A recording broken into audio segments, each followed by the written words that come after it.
Bienvenue tout le monde, c'est la vidéoconférence du mois de mars pour Michael Roy, gestion de patrimoine à SNT. Donc, je me présente pour ceux qui ne me connaissent pas. Je m'appelle Michael Roy, je suis planificateur financier chez Gestion de patrimoine à SNT à Saint-Hyacinthe. Comme vous savez, je fais des vidéoconférences sur divers sujets. Je trouvais ça pertinent parce que j'ai quand même une bonne clientèle qui est très active.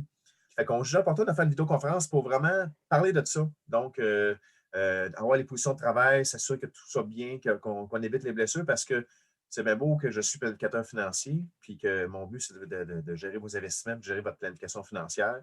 Mais si vous n'avez pas la santé pour y profiter, ça va de pair. Donc, c'est pour ça que c'est important de faire ça ce mois-ci. Donc, je te laisse la parole, Charles. Je vais te laisser te présenter, puis moi, je te connais depuis plusieurs années. Mais pour les gens qui viennent se joindre à nous, je vais te laisser te présenter. Alors, merci, Michael. Oui, moi, c'est Charles Piette. Je suis physiothérapeute depuis 2006. Donc, j'ai gradué de l'Université d'Ottawa en 2006. Mettons, mes faits d'armes sont que j'ai travaillé pendant 4 ans pour le Cirque du Soleil à Montréal. Et puis, par après, j'ai complété une maîtrise en thérapie manuelle avancée de l'Université de Western en Ontario. Sinon, en fait, point de vue professionnel, j'ai aussi fait une formation. Peut-être que certains d'entre vous ont déjà fait de la physiothérapie. Puis, depuis 2014 ou 2013, je pense que maintenant, les physios aussi, certains physios travaillent avec des aiguilles dans une optique là, pour les douleurs musculo-squelettiques. Et puis, j'ai développé, moi, à travers ma carrière, en fait, là, une expertise plus dans le domaine sportif, mais je me suis rapidement confronté à la réalité qu'à Saint-Hyacinthe, il y a quand même beaucoup de gens qui font du sport. Plus, on va parler plus de sport amateur que professionnel, comme j'étais habitué avec le Cirque du Soleil, mais je peux dire que j'ai une spécialisation plus en thérapie manuelle et aussi en spécialisation, ce que j'appelle l'optimisation de la performance. Mais ma clientèle est assez vaste. Je traite en fait là, un peu de tout. Donc, le COVID, en fait, l'année qui vient de passer, l'année COVID, nous a apporté là, en termes de réalité, de réadaptation, un nouveau défi qui est le télétravail. Les gens travaillent de façon différente. Il y a du positif, il y a du négatif, mais je pense que c'était quand j'ai approché Michael pour vouloir faire une capsule pour pouvoir parler à ses clients. Moi, mon but, c'était d'essayer de rejoindre le plus de gens possible en une session en tant que telle pour vous parler de certains concepts ou certaines observations que moi je fais, mais en tant que tel, je pense que plusieurs de mes collègues font aussi. Des choses qu'on peut améliorer pour s'assurer qu'on ne se blesse pas avec le télétravail. Est-ce que tu juges, Charles, bonne question. Charles, est-ce que tu juges, est-ce que tu fais des traitements, là? Est-ce que tu as le nombre de rendez-vous en lien avec le télétravail augmenté? Les blessures, les affaires-là, augmentées? Oui. Oui. Les blessures de travail, c'est sûr que quelqu'un, disons, qui a un travail de bureau, qu'il fait au bureau, qu'il fait à la maison, il y a très peu de différence, mais il y a deux choses que moi j'ai vues en fait qui ont changé. C'est la condensation de la charge de travail. Donc, les gens, souvent, ce qu'ils font, c'est qu'ils sont en télétravail, puis ils sont habitués, disons, à un horaire de 9 à 5, on va dire, au bureau. Bien, en télétravail, souvent, ils vont dire, bien, je vais travailler plus. Je vais travailler comme plus, on va dire, intensément jusqu'à 2-3 heures. Puis là, si je réussis à faire toute ma tâche de travail en moins de temps, bien, ça va me laisser plus de temps pour faire autre chose. Puis c'est une excellente idée, mais avec souvent le travail plus intense, bien, les gens prennent moins de pauses. Ils se lèvent moins souvent de leur poste de travail pour faire autre chose. Puis ça fait en sorte que sur des semaines et des mois, bien, ça crée en fait des habitudes posturales qui sont peut-être pas fantastiques. Puis les gens développent des douleurs suite à ça. C'est la plus grosse différence que j'ai vue, mais oui, c'est vrai que je te dirais depuis surtout, on va dire les 6 derniers mois, c'est là que je le remarque le plus. Là. Je te dirais que presque 50% de mes clients qui viennent me voir, c'est souvent relié au télétravail. L'autre 50%, ça peut être soit des blessures sportives ou des blessures, des accidents, peu importe, mais il y a un gros pourcentage depuis les 6 derniers mois que c'est relié au télétravail, définitivement. Comment prévenir les blessures? Comment tu préviens, mettons, assurément, ça doit tout à le même constat de blessures, je sais c'est quoi, là, le haut des épaules, le bas du dos, etc., tout ça. Ouais. Donc, vraiment comment on peut prévenir ce type de blessure-là? Bien, la prévention, ça se fait sur plusieurs fronts en tant que tel. C'est quelque chose que je trouve qu'il faut, pour être capable de prévenir de façon efficace, il faut surtout comprendre le mécanisme en fait de blessure. Puis il faut comprendre si, puis je ne veux pas non plus pousser la note trop loin, mais il faut aussi comprendre comment le corps humain est fait de façon très vague, mais pas notamment vague, mais de façon très générale. Puis ensuite comprendre que le travail statique de bureau, c'est quelque chose qui a été inventé, puis ça fait pas si longtemps. Si on parle, mettons, en allant chercher ça loin, l'évolution de l'être humain, ben, l'être humain, on dit l'homo sapiens qu'on est, il y a peut-être, on va dire qu'on a 100 000 ans d'expérience, mais le travail de bureau statique sur un écran d'ordinateur avec vraiment des positions soutenues longtemps, c'est peut-être 50, 60 ans que ça existe. Donc, l'être humain, en termes adaptatifs, c'est peut-être pas adapté si bien que ça à ces positions-là, parce que quand on regarde le corps humain est fait pour bouger. Le corps humain n'est pas nécessairement fait pour être statique, à part peut-être au sommeil. Puis encore là, même quand on regarde les gens dormir, on se rend compte qu'un sommeil récupérateur normal, les gens vont quand même changer assez régulièrement de position. Je ne connais pas exactement le chiffre exact, mais quand on dort, une personne qui dit « Moi, je dors tout le temps sur le dos », oui, peut-être que tu t'endors sur le dos, mais c'est sûr que les gens, dans leur sommeil, tournent parce que être statique, c'est potentiellement problématique pour certaines zones du corps, surtout les articulations. Donc, comment est-ce qu'on prévient? Ben, on prévient en bougeant. Puis on prévient aussi en changeant les positions statiques. Donc, le conseil que je donne le plus souvent à mes clients, c'est que, puis souvent, la question qui revient le plus souvent, c'est quoi la meilleure position de travail?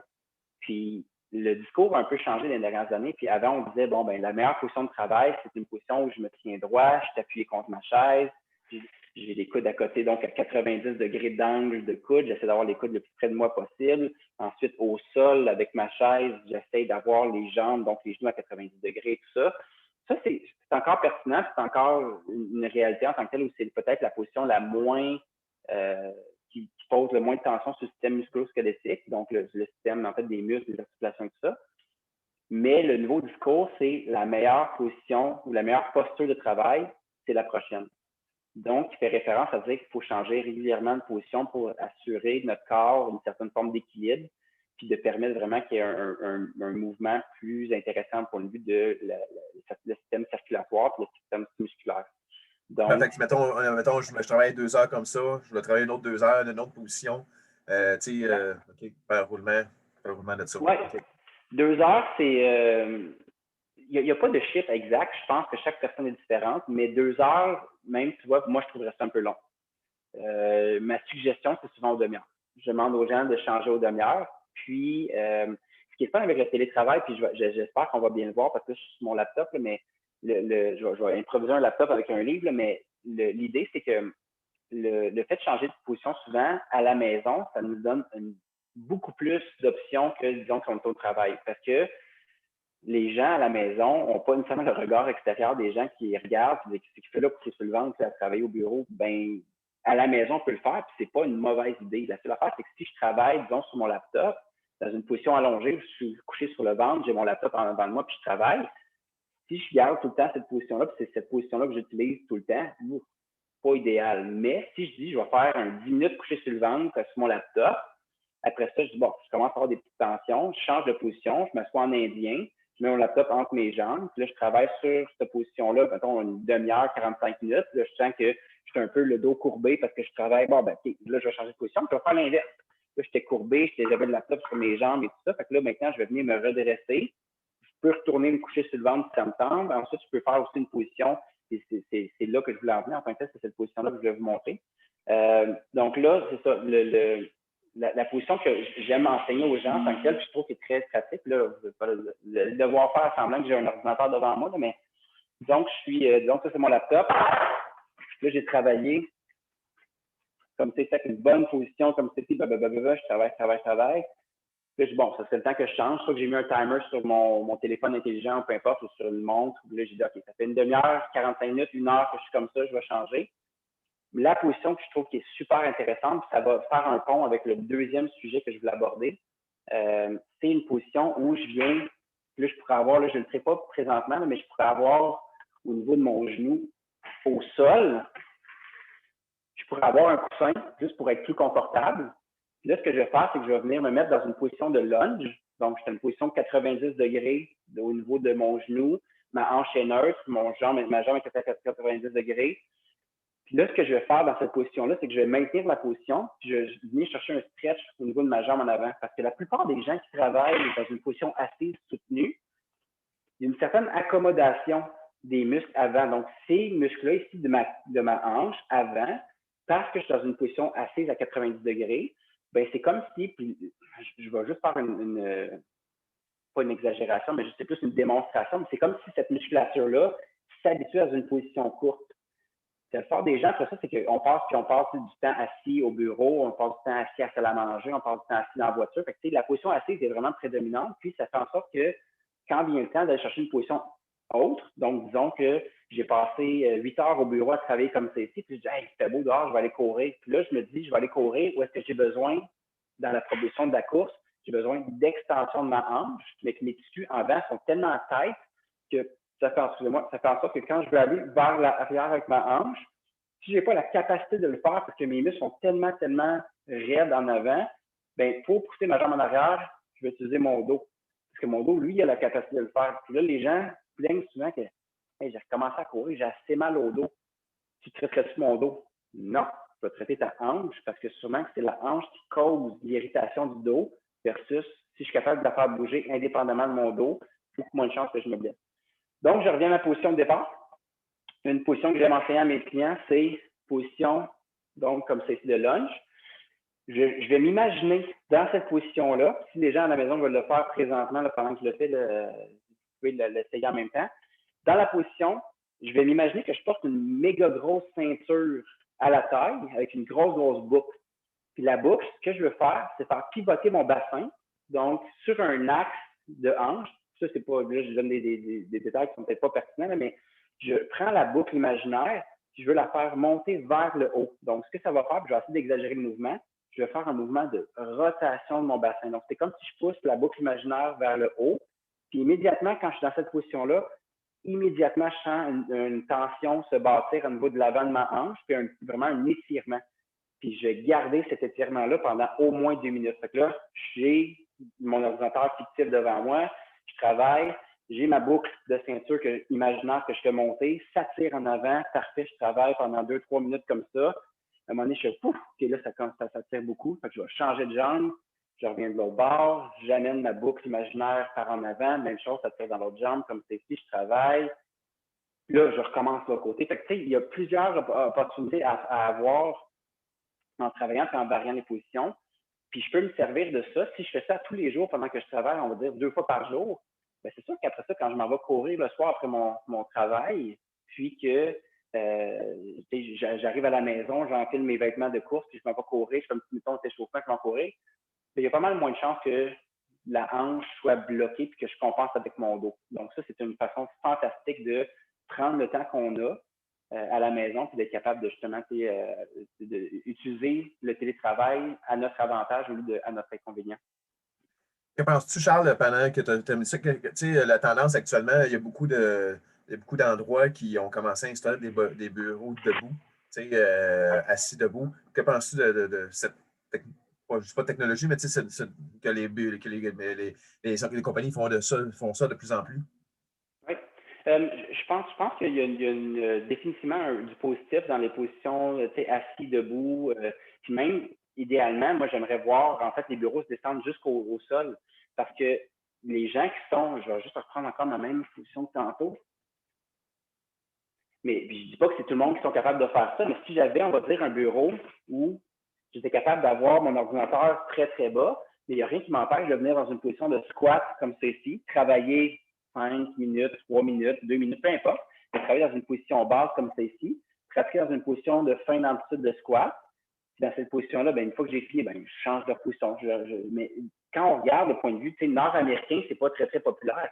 Mais on regarde des populations comme, mettons, les Asiatiques, là, j'ai fait 2 voyages en Thaïlande, puis quand on regardait les personnes là-bas travailler, disons, sur que ce soit de la mécanique, peu importe, juste pour préparer de la nourriture, ils sont tous en position de squat.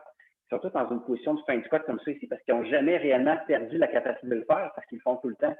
Ça, c'est une position qui est quand même très, très intéressante parce que je fais travailler ma cheville, mon genou, mes hanches dans une position de fin de flexion. C'est du point de vue de nutrition articulaire, quand on parle de la santé des articulations, c'est fantastique comme position.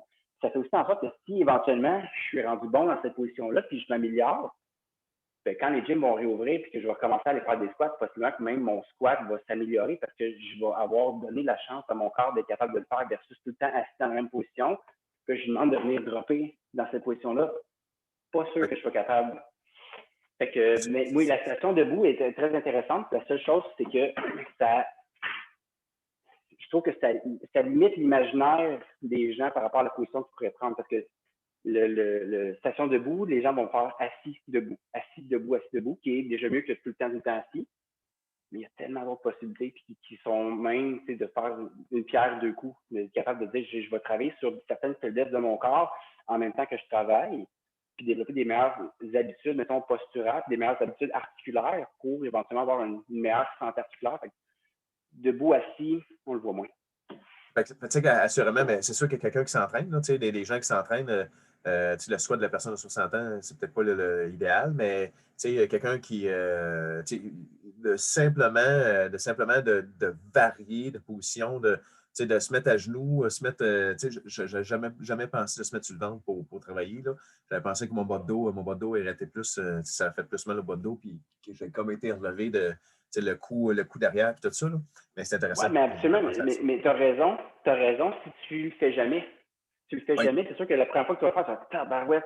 Puis là, l'idée de dire 30 secondes, 45 secondes, une minute peut-être, mais à force, si c'est une habitude que tu prends, puis tu es rendu, mettons que tu le fais à tous les jours. Puis là, ça va être 2 fois par jour, maintenant 5 fois par jour. Puis tu bâtis graduellement l'endurance de ton corps dans cette position-là. Mais le corps, il est super adaptable. C'est juste qu'éventuellement, si tu donnes tout le temps la même information, les mêmes mouvements, les mêmes positions, et tu demandes tout d'un coup, hey, change, puis fais-moi l'inverse, si tu l'as jamais pratiqué, ça n'arrivera pas. Puis c'est souvent ça qu'on va voir. Les gens ont un travail très, très, très statique. Puis ensuite, tu t'en vas au gym. Puis là, au gym, ils leur demandent, hey, on va faire, mettons, un shoulder press. Fait que là, on prend un poids, puis on l'amène en haut de la tête comme ça, puis on revient. Mais peut-être que cette personne-là, ça fait 6 mois que le bras n'a pas été allé là, parce qu'il n'y a pas vraiment comme l'opportunité de travailler ça. Fait que éventuellement, là, c'est plus un parallèle que je fais, mais si cette personne n'est pas capable d'aller là, elle va tricher pour le faire, mais il se passe la même chose. Si je ne suis pas capable d'utiliser mon corps autre que dans une position, mettons, assise, parce que je ne la pratique jamais, ensuite, c'est là que les problèmes peuvent arriver et les blessures peuvent survenir. Il faut se croire aussi qu'avec il y a des gens qui s'entendent à la maison actuellement, sûrement avec le confinement. C'est certain que tu vas avoir des traitements à faire dans les semaines à venir parce que les gens qui sont qui travaillent à la maison, plus sédentaires, puis ils vont se relancer dans le gym, se lancer dans la course à pied, etc., tout ça. Puis j'aime ça voir ce que tu as expliqué, c'est que les gens vont recommencer. Ça fait longtemps qu'ils ont dans le mouvement sédentaire, puis là, du jour au lendemain, on se lance, puis là, c'est là que les blessures arrivent. Ton temps de remise en main avant, mettons, de s'abonner au gym ou d'aller courir dehors, peu importe, c'est ça, 1-2 semaines, honnêtement, c'est pas tant que ça. Là. Moi, c'est pour ça qu'éventuellement, il y a des conférences comme ça où est-ce qu'on donne de l'information aux gens, c'est pour éventuellement que cette information-là gravite dans le temps, puis que ce soit, mettons, cette année qu'ils l'utilisent, mais que l'année prochaine, ça soit, ah oui, c'est vrai, Charles m'avait dit que, pour, mettons, recommencer à courir au mois d'avril, il faudrait que je me prépare en janvier et non juste comme 2-3 semaines avant. Moi, je pense que la règle fondamentale du retour au sport, que ce soit n'importe quoi, que ce soit au gym ou que ce soit en vélo, que ce soit à la course, que ce soit, peu importe le sport, ce qu'on veut habituellement, on appelle ça la règle du 10 %. Donc, tu as quelqu'un, mettons, on va dire qui s'est gardé de façon, mettons, active, on va dire modérée. Là. Il n'a pas fait grand-chose durant le confinement. L'hiver, il a fait un peu de ski, il a marché à tous les jours, mettons, 2-3 km. Mais la règle en général que je vais parler, c'est la règle du 10 %. La règle du 10 %, c'est qu'on devrait tout le temps, par rapport à ce qu'on veut faire comme objectif, donc disons que c'est je veux commencer à squatter, je veux recommencer à courir, on devrait tout le temps augmenter le volume d'entraînement par semaine de 10 %. Là, c'est là que ça devient difficile parce que le baseline de chaque personne est différent. Tu peux avoir quelqu'un qui, mettons, a été sédentaire pendant 1 an de temps, puis il dit « Ah, c'est beau, je vais aller courir 5 km. » C'est pas l'idée du siècle. Parce que si tu as été sédentaire pendant 1 an de temps, puis tu vas courir 5 km, ça se peut très bien que les jours suivants, tu cherches sur Internet, sur Google, c'est quoi le numéro de Charles qui m'intéresse parce que j'ai mal partout. C'est bon pour toi, ça, par exemple. C'est bon pour moi, mais c'est moins bon pour les autres, puis les gens en général. Fait que, ce qu'on va dire, c'est que souvent, on va demander aux gens par rapport à l'activité qu'ils ont faite, la dernière activité qu'ils ont faite, quand est-ce qu'ils l'ont faite, puis qu'est-ce qu'ils sont habitués de faire. Si quelqu'un, c'est on va dire un coureur qui a dit j'ai arrêté de courir, on va dire en novembre, puis je courais on va dire 10 km, puis là, j'ai pas couru du tout durant l'hiver, puis là, on est en avril, j'aimerais ça recommencer à courir. Mais cette personne-là va devoir s'établir c'est quoi son baseline. C'est quoi qu'il est capable de faire sans que le lendemain, il paye le prix puis pas à peu près. Fait que si, là, c'est un peu d'essai-erreur. C'est un peu d'essai-erreur de dire, bon, ben, je vais commencer aujourd'hui, je vais aller faire, puis il fait super beau, je vais aller courir 2 km. Une personne qui court 2 km, ça a super bien été, pas de douleur, ben ça, c'est le baseline. Est-ce qu'elle aurait pu courir 5 km puis elle a super bien? On ne le saura jamais. Le baseline a été atteint, ça va bien. Puis là, c'est là que la règle du 10 embarque. Fait que là, le lendemain, pas le lendemain nécessairement, mais la semaine suivante, j'ai couru 2 km cette semaine, 3 fois semaine, on va dire, ça a super bien été. Je suis raqué un peu, mais j'ai pas mal nulle part, je sens que mon énergie est bonne. La semaine suivante, c'est pas simple.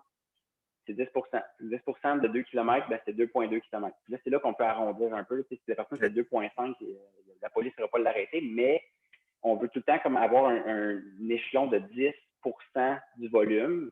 Puis c'est de cette façon-là qu'on bâtit, puis ça, c'est la façon la plus sécuritaire de le faire. Je comprends bien, postuler le travail, on alterne souvent, on fait différentes positions, fait que peu importe les premières fois qu'on fait ces positions-là, ça peut être dur physiquement, mais on va s'habituer au fil du temps pour ça. Je trouve ça vraiment intéressant, de la position coucher sur le ventre, la position squat. Ben, c'est un exemple, coucher sur le ventre, il y en a d'autres, mais souvent les gens disent, voyons donc, coucher sur le ventre, c'est un peu comme tu disais, j'aurais jamais pensé. Pourquoi pas? Tant que c'est en courte durée et que c'est pas quelque chose d'excessif, que je reste 3 heures couché sur le ventre, why not? Oui, non, effectivement. Puis, tu sais, l'entraînement d'y aller graduellement. Tu sais, on s'entend que là, avec l'arrivée du beau temps, c'est vraiment, je pense, tu sais, oui, l'arrivée des gyms qui vont revenir, la course à pied aussi qui va recommencer. J'aime, qu'est-ce que tu as dit, d'y aller par 10. Mais mettons, là, que je me lance demain matin tu sais, y a-tu un petit style d'étirement pour la course à pied, que les gens devraient faire quand ils commencent, qui va commencer, mettons, que ça fait longtemps qu'ils n'ont pas commencé à courir, pour éviter qu'ils viennent te voir, là? Y a-tu de quoi que tu recommandes?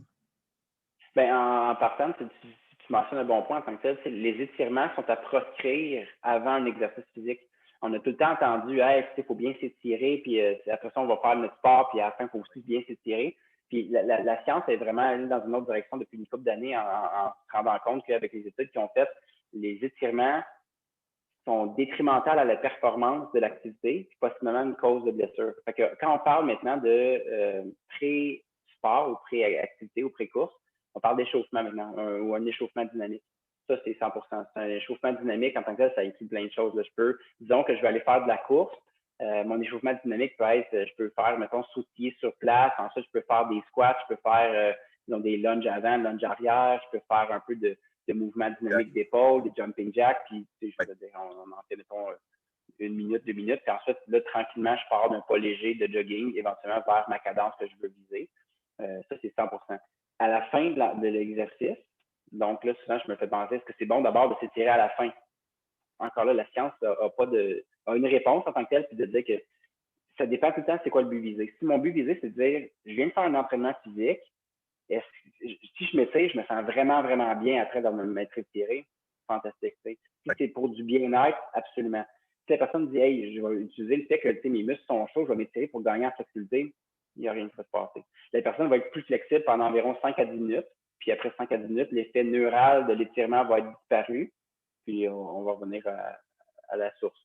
Si le but visé, c'est d'améliorer sa flexibilité, c'est pas la bonne façon de faire, mais si c'est pour le bien-être, 100 mais pas avant.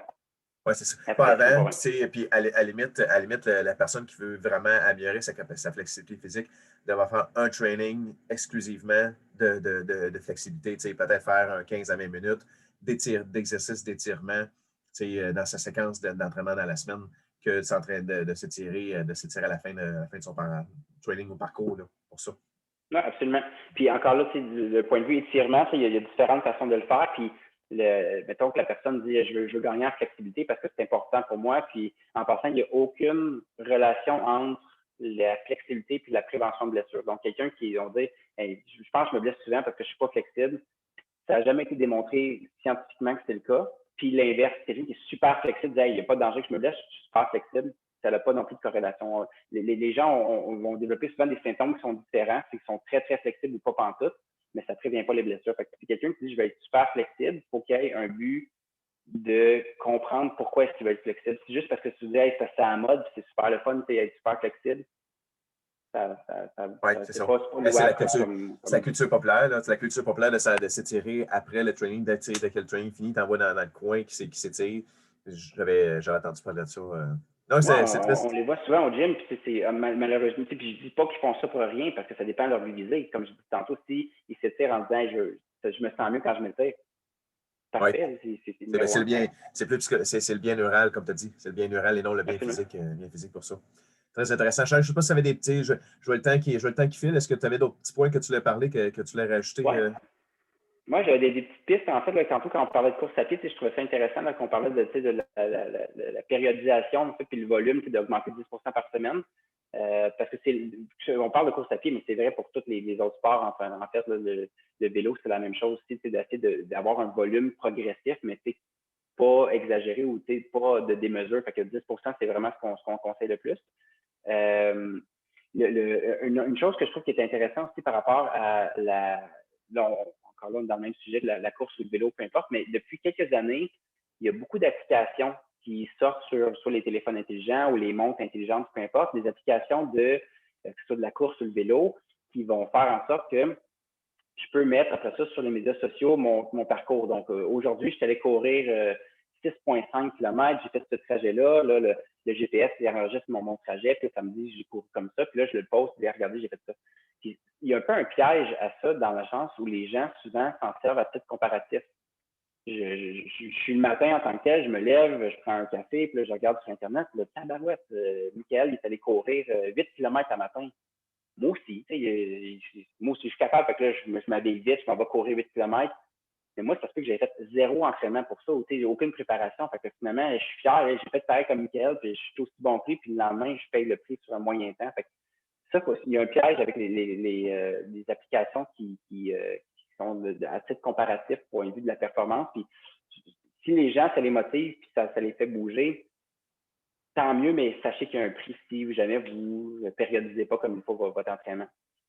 L'autre chose que je trouvais qui était important aussi de mentionner, c'était que, oui, c'est ça, il y a, par rapport encore là, les sorties dehors, parce que c'est vrai qu'il va faire beau là, pour les prochaines semaines, c'est important de choisir la bonne période de la journée pour sortir. Puis un peu comme j'ai parlé au début de la conférence, les gens qui travaillent, on va dire, de 9 à 5 dans une position assise, puis on va essayer toute la journée assis sur au bureau.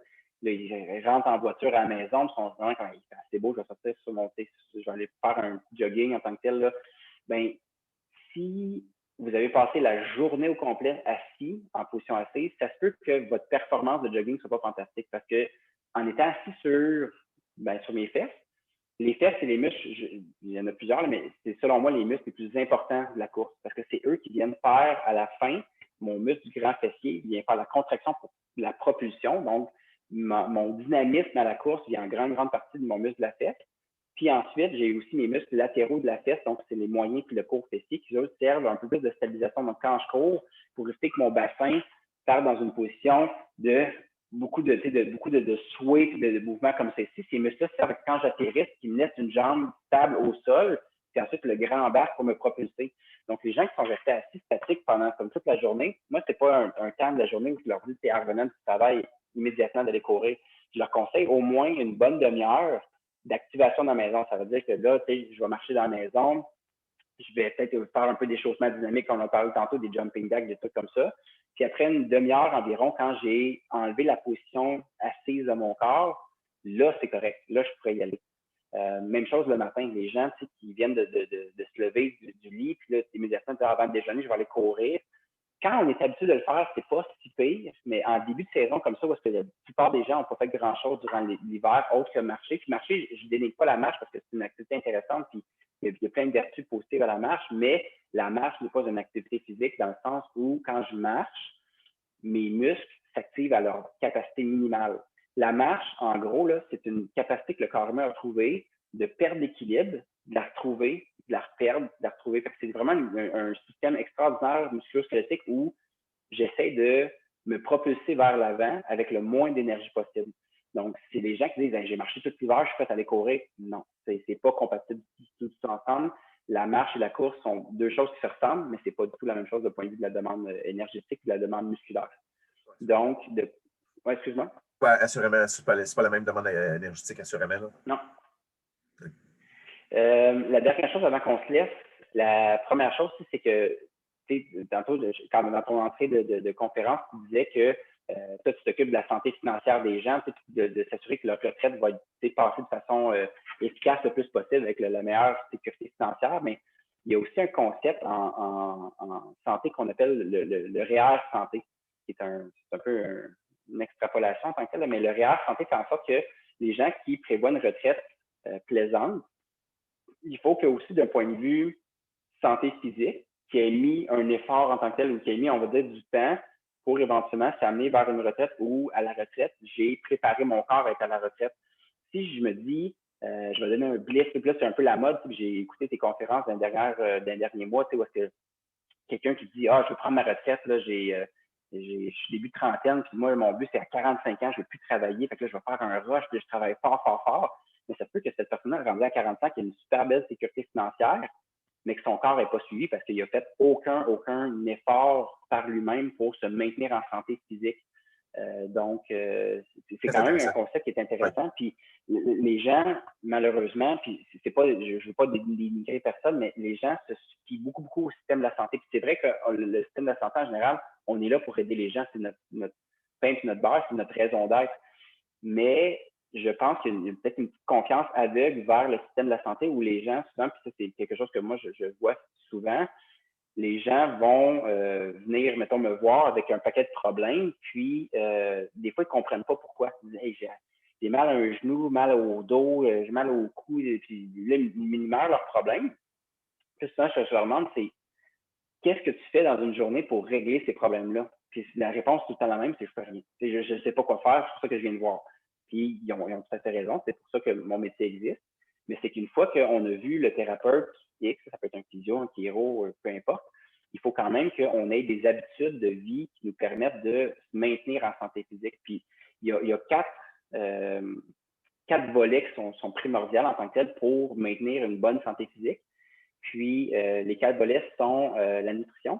Super important, en fait, d'avoir une nutrition balancée. Puis là, je ne veux pas me prétendre nutritionniste du tout, mais les gens, des fois, comme vont pêcher un peu dans l'excès en disant, tu sais, là, je sais que j'ai un peu un surplus de poids, je sais que je ne mange pas super bien, mais tu sais, je vais me prendre en main éventuellement. Puis, c'est souvent des affaires qui durent, mettons, quelques semaines, parce qu'ils retombent dans des mauvaises habitudes alimentaires. Donc, la nutrition, super important. Puis, la nutrition, pas juste dans ce qu'on mange, mais des fois aussi dans la qualité des ingrédients aussi qu'on mange, dans le sens où si je vais, puis c'est un débat qui je pense que je peux pas dire que comme quoi j'ai la vérité là-dessus, là, mais des fois, la provenance juste des aliments, de dire je vais m'acheter, on va dire, de l'ail qui vient de Chine.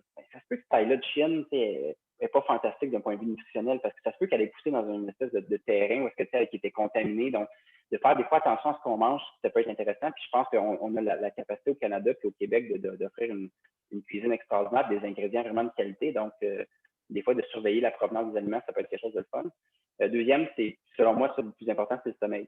Quelqu'un qui, on va dire, je fais tout pourtant, tu sais, le matin, je fais un petit entraînement, je vais travailler, je reviens, là, je vais faire une ride de vélo, je reviens, puis Caroline, j'ai mal partout, puis on dirait que je récupère pas, puis là, je me demande combien d'heures tu dors par nuit.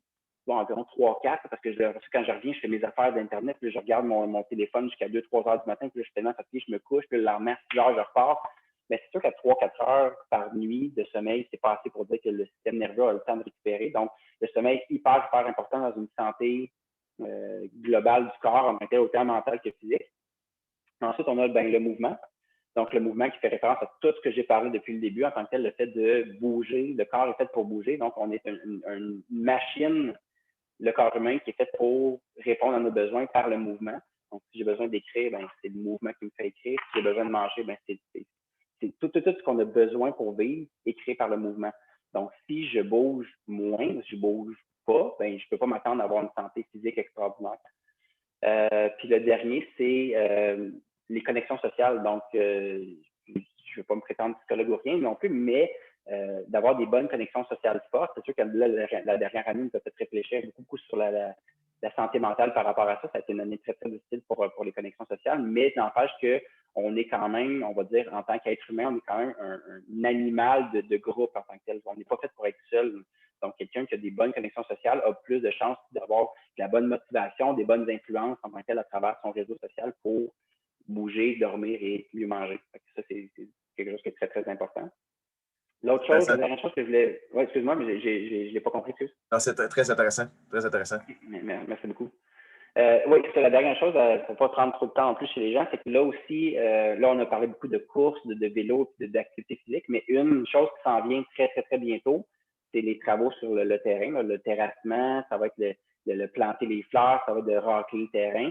Puis là, habituellement, avril-mai, c'est les mois où j'ai le plus de demandes pour ça.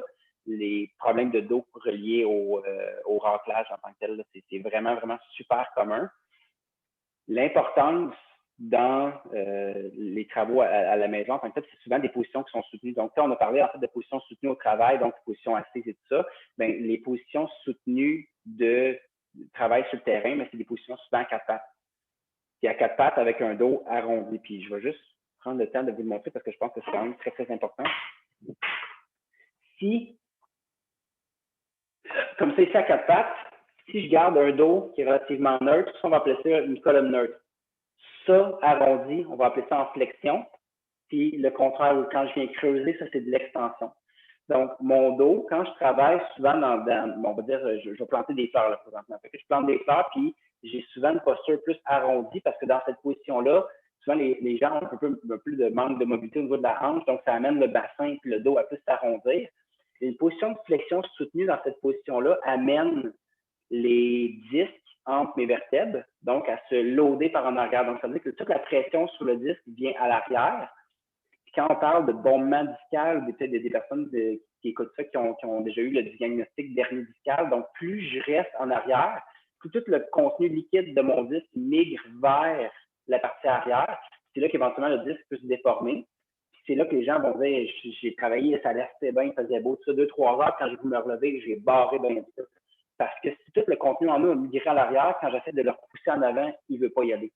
Fait que ça, c'est l'affaire, selon moi, la plus facile à prévenir, dans le sens où les gens ont deux choses pour prévenir. La première, c'est que je ne reste pas 2-3 heures à planter des fleurs. Je dis, OK, j'en plante 5, je me lève debout, je fais, mettons, le mouvement inverse, on dit que je serais debout comme celle-ci, je fais un peu d'extension comme celle-ci, je vais faire autre chose, là, j'ai aussi de la terre à étendre, donc là, je prends des poches de terre, j'ai un peu de terre, OK, je reviens à mes fleurs. Là, j'en plante 3, par ça, je fais autre chose. Là, juste de planifier mieux son temps de travail, ça fait toute une différence. L'autre chose pour prévenir, c'est que si j'essaie de garder, en fait, mon dos arrondi, le dos, il est fait pour plier, c'est pas grave. Mais si de temps en temps, si j'essaie juste de pousser mes hanches vers l'arrière pour neutraliser la position de mon dos, déjà là, de sentir que j'ai la possibilité de travailler dans mes hanches, ma hanche, c'est une pas mal plus grosse articulation que mes vertèbres du dos. Donc, elle est faite pour prendre de la charge beaucoup plus que le dos. Donc, sentir que quand je m'installe dans cette position-là, ça tire dans ma fesse, ça tire dans mes cuisses en arrière. C'est fantastique. Les muscles sont là pour nous soutenir, pas les articulations tant que ça. Donc, c'est deux conseils que je donne aux gens, que s'ils respectent ça, beaucoup moins de chances de se blesser. Puis, c'est malheureux parce que des blessures souvent au dos, les fameux j'ai barré, puis les fameux ça me descend dans la jambe, j'ai une sciatalgie, là, mon nerf sciatique me fait mal.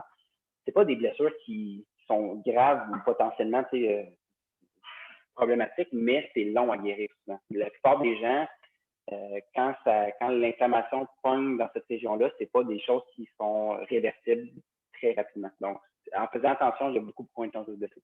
Ça revient à dire un peu comme on l'a dit tantôt au début de conférence. Là. Je pose mes fleurs, j'en fais 5, telle position, je fais une autre position, je reviens de ne pas tout être dans la même position.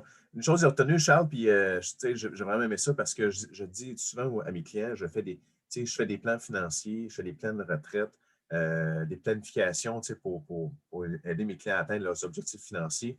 Puis, j'ai aimé ça que tu dises, on travaille pour accumuler de l'argent. Des fois, on ne prend pas le temps de soigner sa santé.